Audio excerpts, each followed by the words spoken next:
वनतारा व्यवस्थापनाच्या सीईओंनी काल मुख्यमंत्री देवेंद्र फडणवीस यांची भेट घेतली आणि त्यानंतर कोल्हापुरात नांदणी मठाच्या स्वामींसोबत पत्रकार परिषदही झाली। या पत्रकार परिषदेमध्ये मठाच्या स्वामींनी अनंत अंबानी यांचं कौतुक केलं। सोबतच माधुरीला परत आणण्यासाठी कोल्हापूर नांदणी मठात परत आणण्याच्या हालचाली सुरू झाल्या।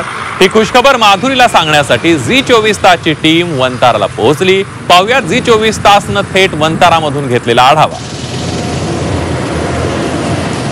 माधुरीची वाट आता नांदणीकडे जाणार की ती वनतारातच राहणार याचा फैसला काही दिवसात होईलच। मात्र सध्या नांदणीतून वनतारात आलेली माधुरी कशी आहे माझ्या मागे तुम्ही बघताय।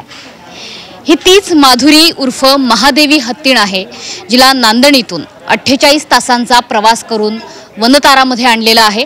आणि सध्या आपण बघतो आहोत की या माधुरीची काळजी कशा पद्धतीने घेतली जाते। सध्या तिचा फलाहार सुरू आहे।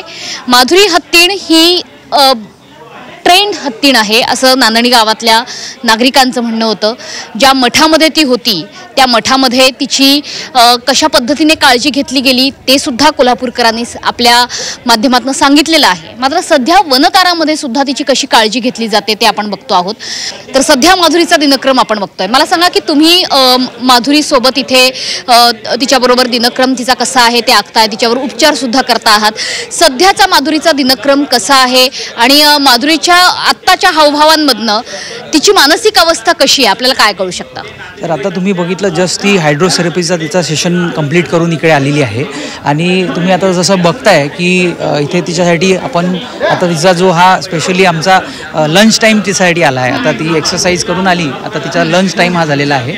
आणि तुम्ही बघताय की म्हणजे किती चांगल्या प्रकारे ती तिचा जे लंच टाईम आहे ती तिचा एन्जॉय करत आहे।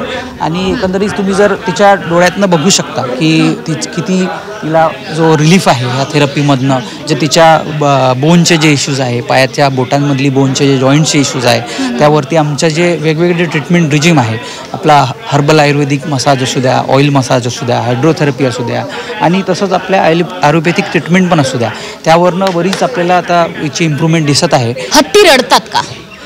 हत्तीचा जर आपण प्रामुख्यानं रडण्याचा जर असा फारसा काही उल्लेख असा लिटरेचरमध्ये दिसत नाही।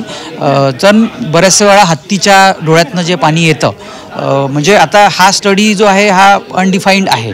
बऱ्याच वेळा हत्तींच्या जसं हवा आहे किंवा काही धुळींचे कण आहे किंवा बऱ्याच वेळा नॅचरलही सुद्धा लॅक्रिमेशन त्यांच्यामध्ये होत असतं।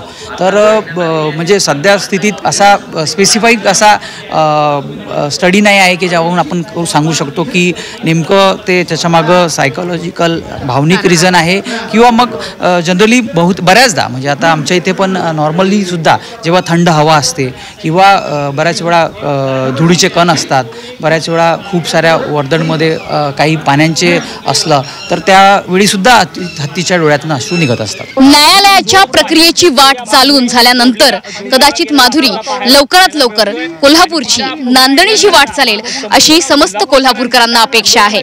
कॅमेरामन मंगेश वन्नेसह मी मनश्री पाठक, झी24 तास, वनतारा, जामनगर।